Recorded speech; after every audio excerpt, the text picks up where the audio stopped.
So one of the somewhat unique things that Luke is doing here to grow microgreens is he's using flood tables to irrigate them. Flood tables, or flood trays actually, just like this.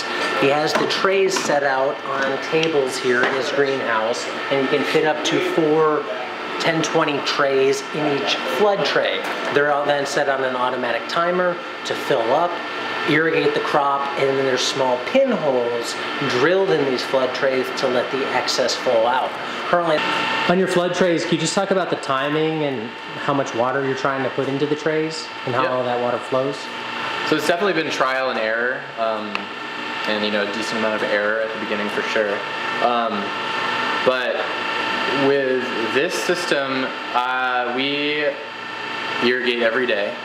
We used to irrigate 5 times a week, so we would take 2 days off, and we would those would be our harvest days because the product was still too wet.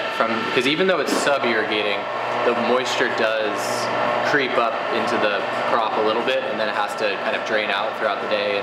But once we introduce the fans, we're able to irrigate every day and not worry about a crop getting thirsty on a harvest day on one of those days where we didn't run irrigation. So we run irrigation every day, and we're talking about the flood irrigation now. So it goes every day, and with our current system, with our flow rate and everything, it takes about 3 minutes per table to fill up with water. So so I run the irrigation for 3 minutes per table. So if I have 1, 2, 3, 4, 5, all 5 tables going, then it'll take about 15 minutes to flood the whole greenhouse. But it's best to think about it just, I think, in terms of per table. It takes about 3 minutes, and that's enough time for the water to basically flood, and it reaches the trays, and then it gives it enough time to drain out through the holes that we've drilled into the trays.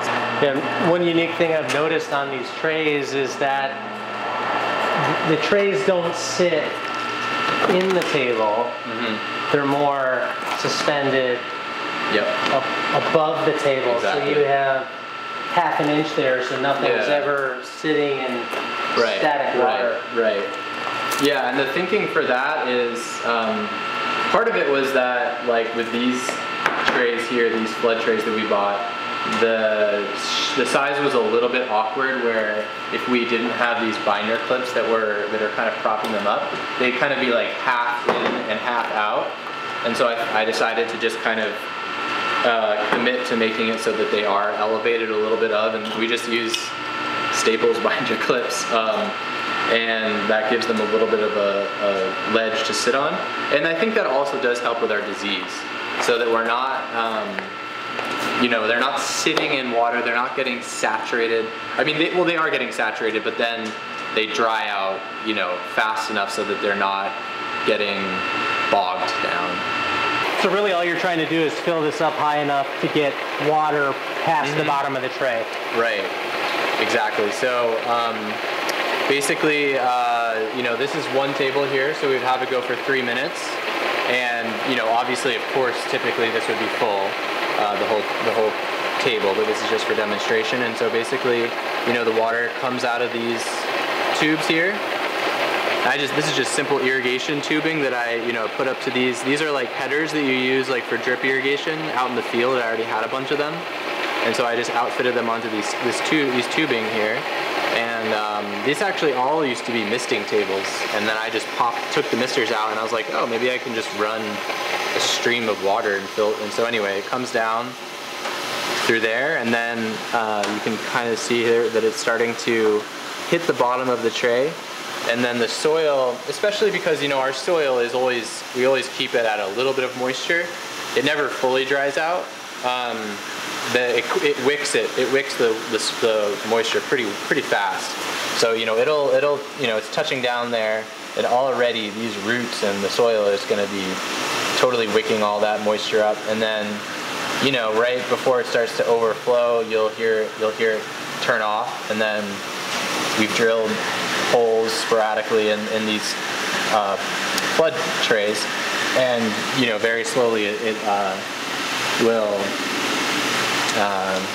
drain out of the bottom. you don't want it to go too slowly, because then that's where disease can start. Do you have a sense for how long the bottom of this tray is in contact with water, given the drip out rate? That's a good question. I don't have a perfect sense, but I would estimate it's probably only about 5 minutes, maybe.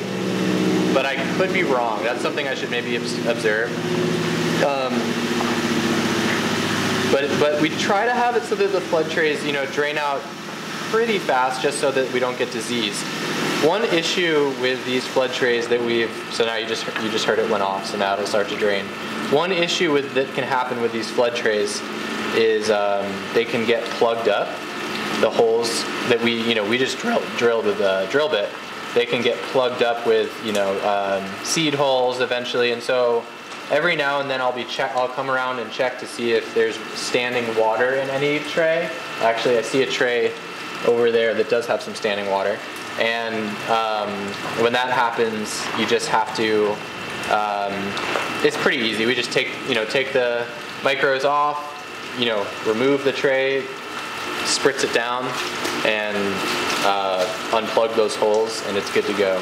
Eventually, I think we're gonna switch over to a system where we plug just one drain into each tray. And we've already done that with one. The thinking there is that maybe it'll get plugged, but it's only one thing you have to unplug, as opposed to like 18 little holes that we've drilled. There are two big advantages to flood irrigation. Number one is it can be automated. You can have these flood trays irrigated on a timer for when you're here and for when you're not here. You don't have to stand over this and water it overhead. Now you might be saying, well, I could just water this overhead anyway, and that could be automated. Well, it could, but the second advantage of bottom watering from a flood tray like this is you don't have the water coming in contact with the top of the crops.